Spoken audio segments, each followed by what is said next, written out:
I thought she got fouled. I think it's pretty egregious what's been happening to us the last few games. A minus 31 free throw discrepancy. And I might be able to understand it if we were just chucking threes, but we're not. We're attacking the rim. And the disrespect right now for our team has been pretty unbelievable. So it's disappointing, that it doesn't go both ways, or it hasn't gone both ways. Stephanie White didn't just lose her cool after Game 3. She declared war on the WNBA itself. In one of the most emotional post-game interviews of her career, she demanded nothing less than a league-wide investigation. And the reason is simple. What went down between the Indiana Fever and the Las Vegas Aces wasn't basketball. It was a heist carried out in plain sight. And yes, we lost the game, but I'm here to tell you, the refs did it again. I have all the proof and all the evidence.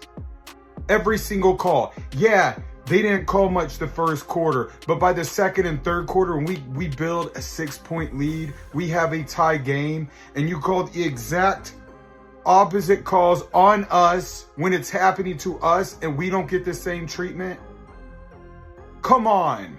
From the opening tip, it felt like the Fever were playing against two opponents, the defending champs in front of them, and the referees who seemed determined to tilt the game.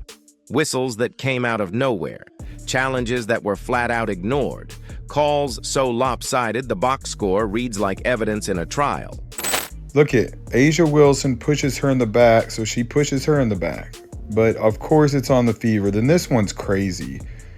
Alyssa Smith obviously fouls Aaliyah Boston. Pay attention because I'm going to show you what fouls are being called for the Aces. So we saw that foul. And this is a foul on Aaliyah Boston somehow. The special whistle Wilson. And look at this one.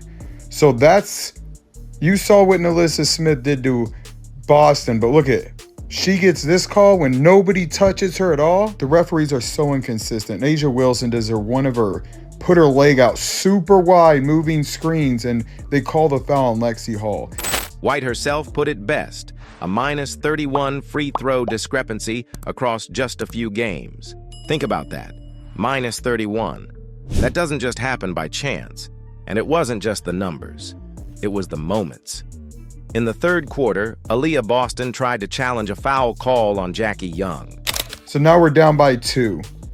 Look at this. Aaliyah Boston's arm gets grabbed. She gets called for a foul. Coach White is trying to call a timeout to challenge for the second time this game, and they won't give it to her. This is ridiculous. White motioned instantly. The bench was ready. Fans inside Gainbridge Fieldhouse braced for the review.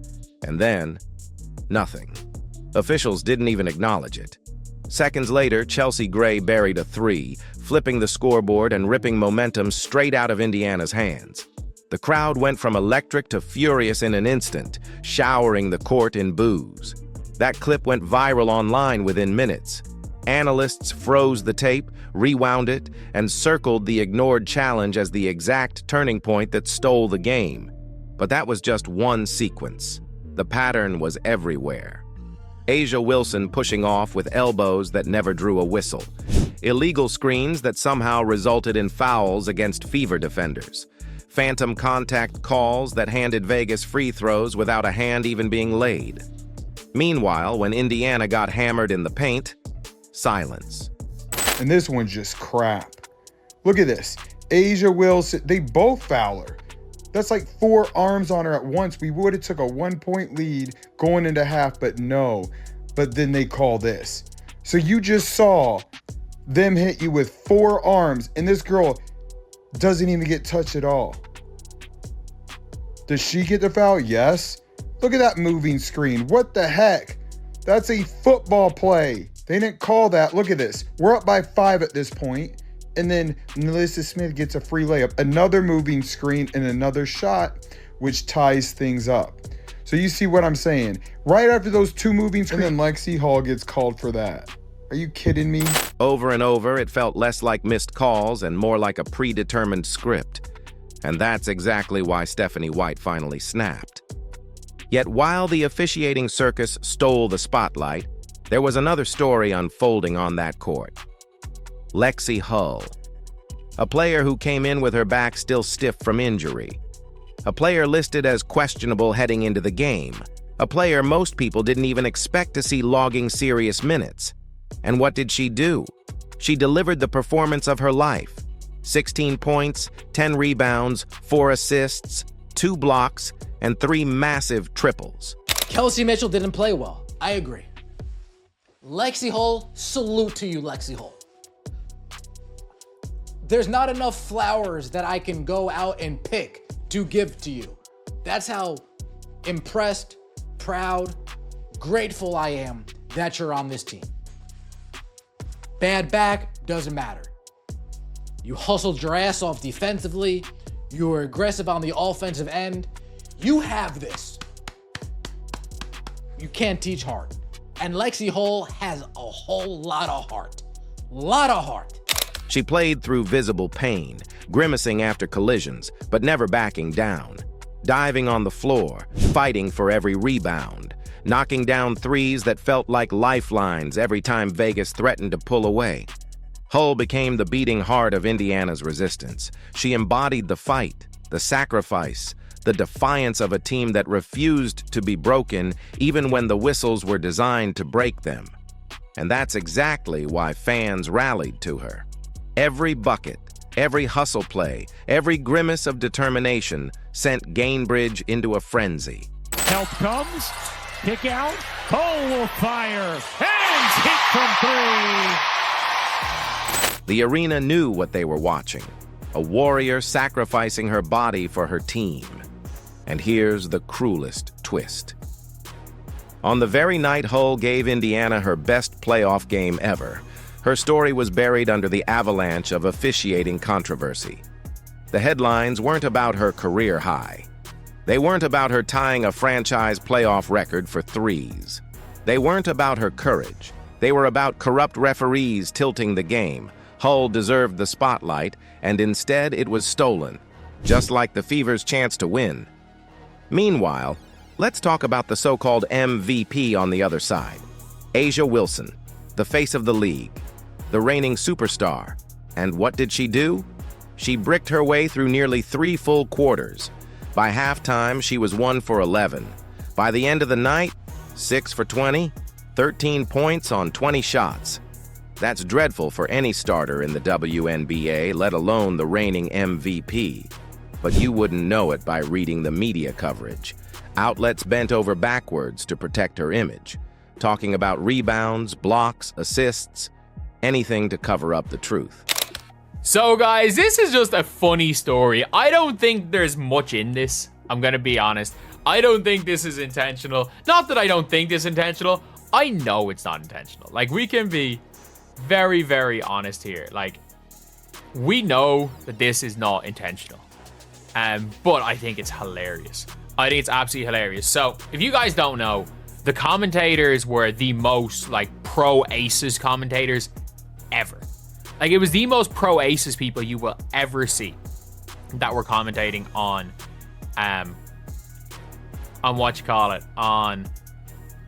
the Fever versus Aces games 1 and 2. The truth is simple. Aaliyah Boston locked her down. Possession after possession, Boston forced her into low-percentage fadeaways and contested looks. Wilson wasn't stopped by bad luck. She was stopped by elite defense. And yet, despite Wilson's struggles, the Aces walked away with the win. Why? Because when shots weren't falling, the whistles made sure the scoreboard tilted anyway. That's why this victory feels hollow. It wasn't earned, it was handed. Jackie Young dropped 25. Chelsea Gray chipped in 15. Secondary players picked up the slack. And every time Indiana clawed ahead, the officials bailed Vegas out. That's not dominance. That's a protected escape. So picture it from White's perspective. She's watching her players pour their hearts out. Hull fighting through injury, Boston battling double and triple teams, Kelsey Mitchell grinding against constant pressure. And then she's watching it all get stripped away, possession by referees who refuse to give her team a fair shot. That's why she couldn't hold back. Her face said it all, and her words lit the fuse. It's pretty egregious what's been happening. The disrespect right now has been unbelievable. She didn't stop there. She demanded a league-wide investigation into officiating. Not a memo, not a quiet apology. A full-on investigation. Accountability, transparency. The kind of reckoning that could shake the WNBA to its core. Because make no mistake, this isn't just about one series. It's about the integrity of the league itself. Think about it. The WNBA is on the rise like never before. Caitlin Clark has been packing arenas. TV ratings are smashing records. New fans are tuning in every night. And yet, instead of protecting that growth, the league is letting games get hijacked by referees who tilt the scales. Fans see it. Social media sees it. Analysts see it. The only ones pretending otherwise are in the league office, hoping the noise dies down. But thanks to White, it won't.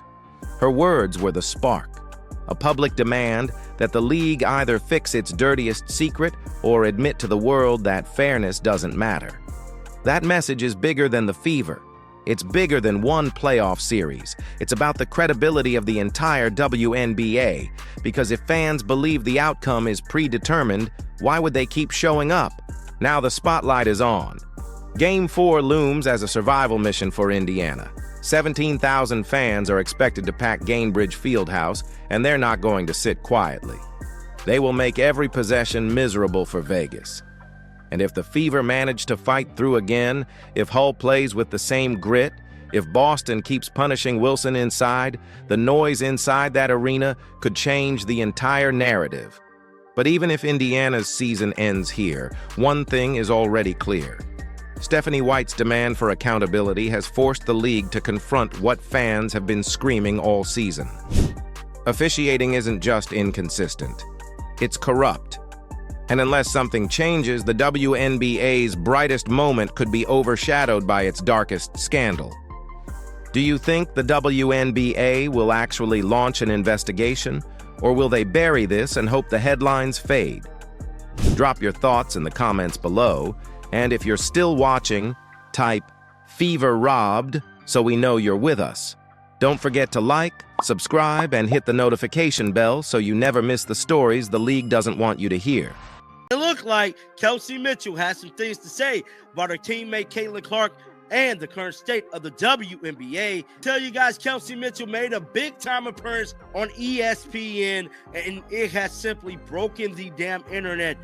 We seen the stellar performance Kelsey Mitchell had in her last bout, going up against the Las Vegas Aces. And I've been telling y'all, bro, and I'm going to keep on saying it.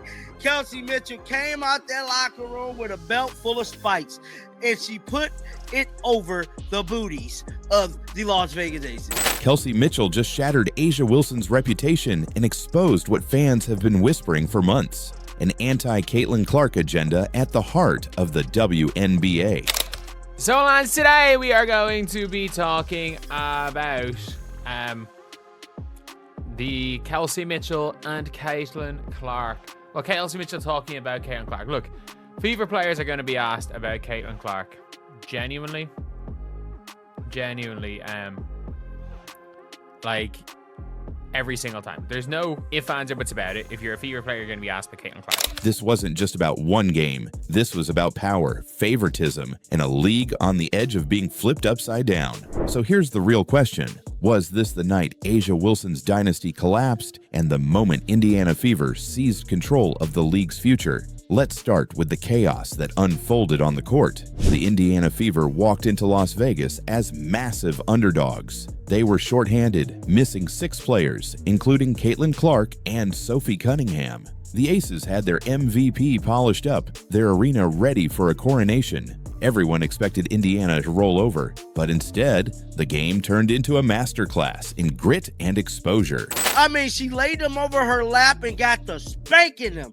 I mean, my goodness. The Las Vegas Aces looked like a shell of themselves playing up against Kelsey Mitchell, man. She played 34 minutes and had 34 points. Y'all do understand. I know I've been saying this a lot.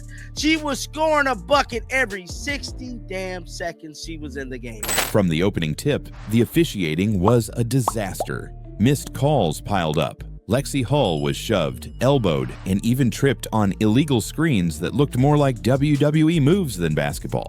I mean, it feels like a physical game every game.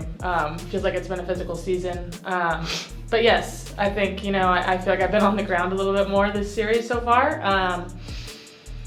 But we just keep getting back up, so that's all you can really say.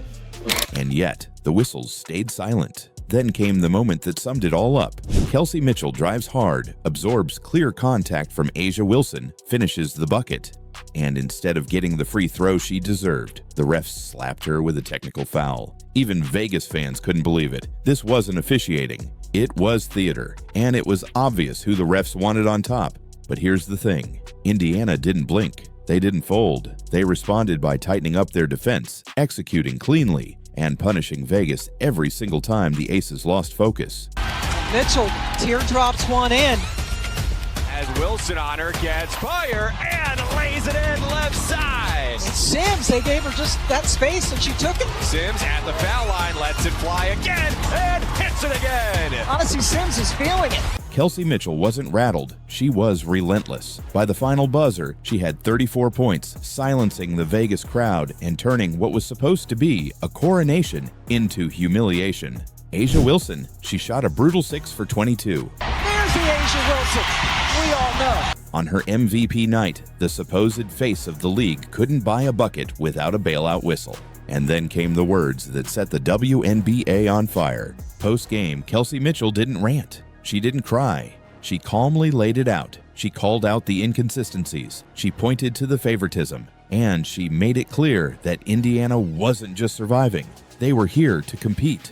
Her comments carried weight because she had just done what no one expected. She embarrassed A'ja Wilson on her home court. On the biggest night of her season, Mitchell's statement wasn't just about a bad game. It was a direct shot at the WNBA's golden child and the system that protects her. Becky Hammon tried to spin it in her presser, blaming missed layups. But the truth was undeniable. Indiana outplayed Vegas in every single phase. And that's when Mitchell went even further, straight into the heart of the controversy swirling all year.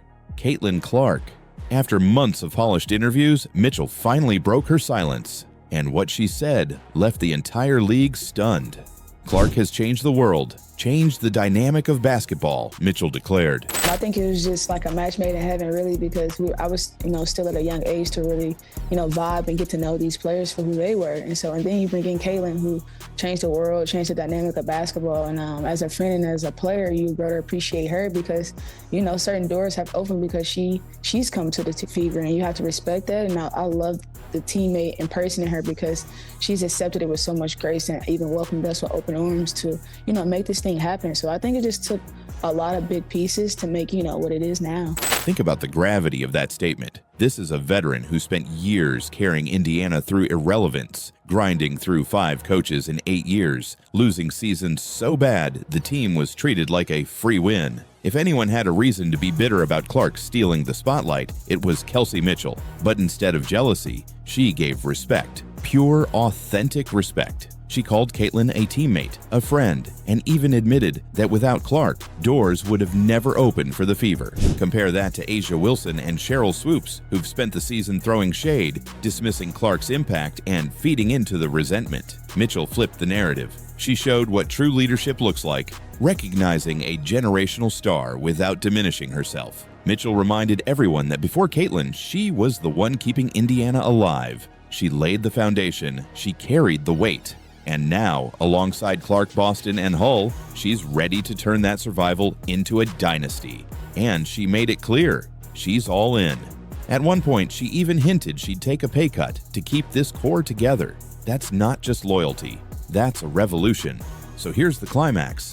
The WNBA has been exposed. A'ja Wilson, the 2-time MVP, looked helpless without whistles to save her. The Aces, the so-called dynasty, collapsed under pressure. And the referees, supposed to be invisible, became the story of the night. But Kelsey Mitchell, she turned it into her stage. Her performance and her words didn't just end A'ja Wilson's MVP night, they may have ended her aura of invincibility altogether. At the same time, Mitchell shined a light on the elephant in the room, the league's fear of Caitlin Clark. The agenda to hold her back, to downplay her impact, can't be hidden anymore. Because when Clark's teammates are calling it out, the whole world takes notice. What has it been like? Because certainly the world has been focused on her. But what has it been like as a teammate? Because sometimes people are stepping to her, but I feel like you guys are stepping right back in those situations. I think it's just it's competitive nature, man. You know how it goes. It's just competitive nature. I think that we want to fight to, love on our team and be who we are and respect the game at the same time. So I think it's a lot of just competitive nature at the end of the day. Yeah, no doubt about it. And look, you guys have been plagued with injuries, including to Caitlin. Yeah. But you have the best sideline in the league, I feel like, right now. What does it mean to get that support during the postseason from the crew? Oh, man, it's unbelievable. And I think the best part about it is that we have vet experience when it comes to Sydney Carlson, and she's a winner and she's a champion. And then you have people like Caitlin, who's a PG and can pass the ball. And so when I come on the sideline, I get feedback from some of the best players in the league. And so I don't take those moments for granted either, because I feel like it's a chance to see the game in a different route, and I get to talk to them from a level of just them having confidence in me to make plays. So I love it. It's a good experience to have. This wasn't just a playoff upset. This was a shift in power. Mitchell destroyed the myth that Vegas is untouchable. She elevated Caitlin Clark's legacy while exposing the league's bias. And she reminded everyone that Indiana Fever isn't just Clark's team. It's a unit built on resilience, loyalty, and belief. The Aces thought this would be easy. Instead, they walked into their own house and got embarrassed by the 6th seed they laughed off. A'ja Wilson's legacy now has an asterisk, not because of her talent, but because of the cracks Mitchell forced the world to see. And the biggest truth of all, the WNBA can't stop what's coming. Caitlin Clark, Kelsey Mitchell, and the Indiana Fever are rewriting history, one scandal and one statement at a time. So what do you think? Did Kelsey Mitchell just end A'ja Wilson's legacy and prove the anti-Clark agenda is real? Drop your thoughts below, smash that like button if you're riding with the Fever, and make sure you're subscribed so you never miss what happens next. What do you think, looking back on that season, so last season, was one of the biggest misconceptions of the Indiana Fever? Like, maybe it was like locker room stuff. I feel like early on, oh my gosh, there was so much locker room talk, and everybody I talked to were like, we vibe, we're good. I was like, what are we talking about? Like, it's so easy for people to just make all these assumptions. So people are like, oh my gosh, her body language, she was not happy. She hates this entire squad. Aaliyah Boston just silenced Cheryl Swoops with one interview. For months, Swoops fueled rumors that Caitlin Clark wasn't fitting in with the Indiana Fever, pointing at her body language, locker room tension, and supposed chemistry issues. It's a lot. It's a lot. So you have players that are very significant on this Indiana Fever team that are like, I don't want to be here. This is where I want to be. Yeah. Now listen, there's a lot of things. What kind of things do you say? I'm not in the locker room. Okay. I'm talking about more social media. Okay. But now, Boston has fired back. On Sue Bird's Bird's Eye View podcast, she didn't hold back. The way she defended Clark has fans calling it the ultimate mic drop moment. I've always been someone that likes to prove people wrong. And like, if you say something, I will literally go out of my way to make sure you know that you're incorrect. Yeah. It's like, I can't help it. But what exactly did Boston say that exposed the truth? Let's rewind. This isn't the first time Aaliyah Boston and Caitlin Clark crossed paths. In fact, their history goes back to college, to one of the most unforgettable Final Four matchups in recent memory. Clark dropped a brutal 40 points on South Carolina, and Boston was on the receiving end. And in the interview, she admitted she had to bring it up once they became teammates. I was like, I forgot, we were like doing something with somebody. I was like, hey, I just want to say, I'm like really upset that you like did what you did in that Final Four game. I was like, I feel like I just need to get it off my chest because like we are teammates, but I'm like, you didn't have to do all that. Like, you did not have to go for 40 on our dome. Like, girl, we could have just had fun. But after that, it was like cool because obviously now we're on the same team, so you don't worry about that. But I always thought it was funny because I'm like, we just went from competing against each other, you beating us, and now we're on the same team. It's like, I was like, girl, it's okay, I get it. I'm not mad at you for real, but I am. Because like, why would you do that? Boston told Clark straight up, you didn't have to do all that. She laughed, but it was real. That 40-point performance stuck. Yet instead of bitterness, it turned into respect. Boston explained that once they were on the same team, it instantly flipped from rivals to partners. Did the thing, made the joke, moved on. That's really what it is. And then you kind of just move on. You're like, listen, we're on the same team now, so let's whoop some butt. Let's 100%. Do it. She didn't hold a grudge. She embraced the challenge of now being on Clark's side. That respect grew fast. Boston described how their on-court chemistry works. She literally watches Clark's eyes during a pick and roll. No words needed. If Clark looks one way, Boston already knows where to roll, cut, or seal. She called Clark a phenomenal passer with angles and vision that make her job easier. She sees the floor, I think is great. And then for me, it's always like, I'm always going to get in her pocket because I know that she's looking to pass that ball and she wants to get us in the best position. And so for me, it's like, okay, well, I'm looking at your eyes. So once I see your eyes, I'm there. You don't have to say anything, I'm going. And I hear you that it takes time, but like, what do you think it is about each of your games that works well? Like, mostly in the pick and roll. We'll talk pick and roll. I think honestly, one, like Caitlin, the attention she gets, right? Like teams are like up. Like if they're under and dropped, that shot's going up. Because I'm gonna set a good screen, that shot's going up and she's getting it. And then it's like, okay, well, now I'm gonna step up. And she's just a phenomenal passer. Like her angles, like she knows exactly where to get it. Together, they've become one of the most electric duos in the league. And that's not just hype, that's trust. Quote unquote, Caitlin Clark effect is definitely real. I think we all feel it in our unique ways. 100%. Yeah, how did you experience it? Like, I know early on you talked about logging off social media. Like, what did you just learn in that period of time?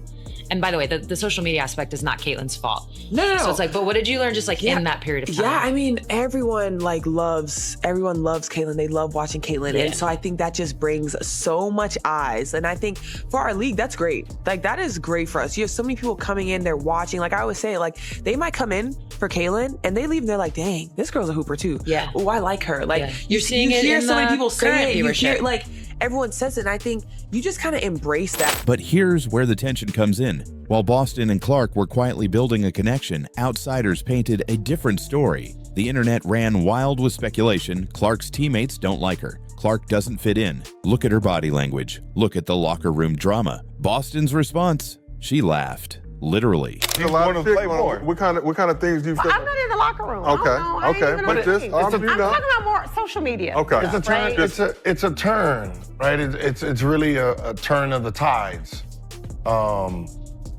Well, right? Gil, here's my point. The beginning of the year, right? Everybody saw it. She revealed that one time she woke up from a nap before a game, checked social media, and saw rumors saying the Fever locker room hated each other. She walked into the actual locker room and said, "Girl, you good?" Her teammates laughed it off.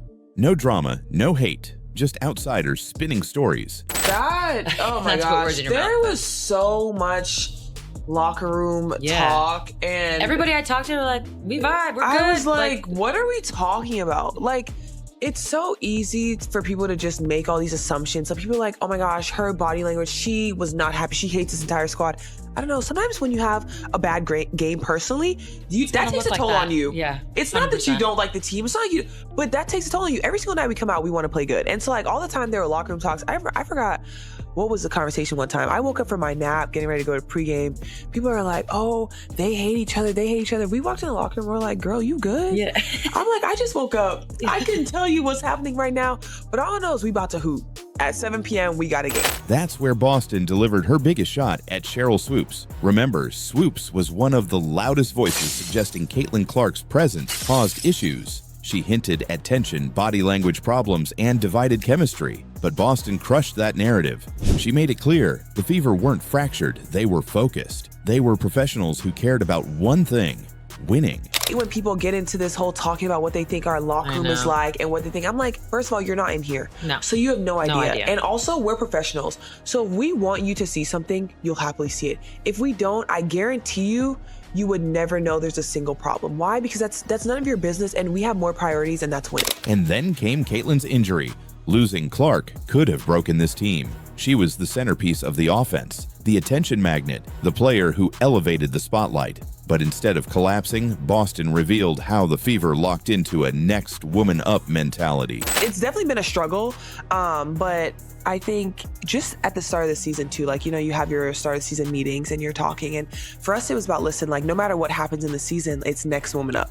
and you have to be ready. And I feel like obviously struggling with injuries, and then, you know, you sign people and then they leave, and it's like, listen, like whoever is next, be ready to play, because it doesn't matter. Like the games still keep coming. Like you still have to be ready to compete. She explained how different the game feels with Clark on and off the floor. With Clark, the pace is lightning fast. The ball whips around, defenses are stretched. Without her, the game slows down, shifting to half-court execution. But rather than framing it as a setback, Boston spun it as versatility. Like when C is on the floor, I'm like, listen, be ready to run. Be ready to get out. Be ready because she's looking. She's looking. Going. She wants to play fast. Super early in the offense, and like we do that too as well here. But I think sometimes too now without her, like we can get into like a little more half-court execution, make the defenses work a little bit harder, first side, second side, third side, and then I think when you have like Kelsey, when Kelsey's playing in transition, get that ball up to her bouncy. And make her I've never seen anybody so bouncy. Like she is unbelievable. I'm and then like, when you put her in screens, it's like, what do you do? Bouncing all over. She is moving. She's making the right read. And it's like, listen, and she's scoring the ball at a very high level. The Fever were learning how to adapt, and in her words, that made them scarier in the long run. Caitlin, right? And everybody's like, oh, like they're gonna be this, and this, and now everybody's like, oh, you know what? We're gonna prove you wrong. Like, hell no, like that's how it is. And then this year too, obviously we go in the free agency, and everybody's like, yeah, like they got. For us, we always think like you have to approach every season with like we're winning this whole season. So that was our mindset. And I think when you look at expectations, once again, expectations come from everyone outside, because like in our circle, we know exactly what we want to do. We also understand that it's a process. We understand that new faces, new coaches, like different style of play for people joining us. It's like people need time to figure it out once again. But when you do figure it out, it's going to be scary. Still, Boston admitted the emotional toll was real. Seeing Clark go down hurt, not just because of what Clark brings to the floor, but because of who she is. A fighter, a competitor, someone who gives everything. That injury tested them, but it also fueled them. And here's where Boston's leadership shined. She pointed to the veterans, Natasha Howard, Kelsey Mitchell, Sophie Cunningham, and Sydney Colson. As the glue that held the locker room together, Boston shared how Colson, often known for her comedy, became the quiet leader who knew exactly when to speak, what to say, and how to keep everyone steady. Has having more vets on the team, because that's a little different from your first 2 years. Yeah, no, seriously, I think it's been great. Seriously, it's been a blessing for me. It's crazy. We were just talking to Sid about this on the plane ride over here, and I was like, listen, like it's great to have you guys, because like we're young players, and like sometimes we still have that mindset of like, oh my gosh, I need to be perfect, like I need to. And having vets like Tosh and Sid, like honestly, like I know everyone thinks Sid like the comedic person, like so funny, but I think getting to know Sid and who she is, she's like the best person for any locker room and for our locker room. Through all the chaos, the Fever didn't splinter, they grew stronger. Now let's take this to the peak. Cheryl Swoops once claimed Clark's arrival disrupted the Fever. She hinted that Boston and others weren't happy with her presence. But Aaliyah Boston just destroyed that narrative. Not only did she defend Clark, she flipped the criticism back on its head. Boston called Clark a positive force, someone who brings fans into the arena, someone who makes people say, dang, this girl's a hooper too. Everyone loves Caitlin. They love watching Caitlin. And so I think that just brings so much eyes. And I think for our league, that's great. Like that is great for us. You have so many people coming in, they're watching. Like I always say, like they might come in for Caitlin and they leave and they're like, dang, this girl's a hooper too. Yeah. Oh, I like her. Like She credited Clark for elevating the league, even if it meant extra pressure. She didn't resent it. She embraced it. And in doing so, she sent the strongest message yet. Cheryl Swoops was wrong. Dead wrong. I hate when people get into this whole talking about what they think our locker room is like and what they think. I'm like, first of all, you're not in here. No. So you have no idea. And also, we're professionals. So if we want you to see something, you'll happily see it. If we don't, I guarantee you, you would never know there's a single problem. Why? Because that's none of your business, and we have more priorities, and that's winning. 100% agree. Boston's words didn't just defend Clark, they exposed how far off the critics really were. There was no toxic locker room, no resentment, just a young team fighting through adversity, battling injuries, and proving they could thrive under the spotlight. Think about the timing, too. The Fever clawed their way into the playoffs despite setbacks. Every game has been a dogfight, yet Boston has been the anchor. She's balanced leadership, chemistry, and toughness in a way that silences doubters. This is the ultimate irony. While Swoops tried to tear Clark down, Boston turned her defense into fuel for Indiana's rise. And make no mistake, this isn't just about words. Boston's actions back it up on the floor. She's proving, alongside Clark, that the Fever aren't just relevant, they're dangerous. So here's the takeaway. Aaliyah Boston didn't just stand up for Caitlin Clark. She stood up for the Fever, for the truth, and for the future of women's basketball. And in doing so, she delivered the ultimate clapback to Sheryl Swoops. So what do you think? Did Aaliyah Boston just put Sheryl Swoops in her place? If you're still watching, drop bye-bye Swoops in the comments. Don't forget to hit like, subscribe, and turn on notifications so you don't miss what happens next in this epic Fever story.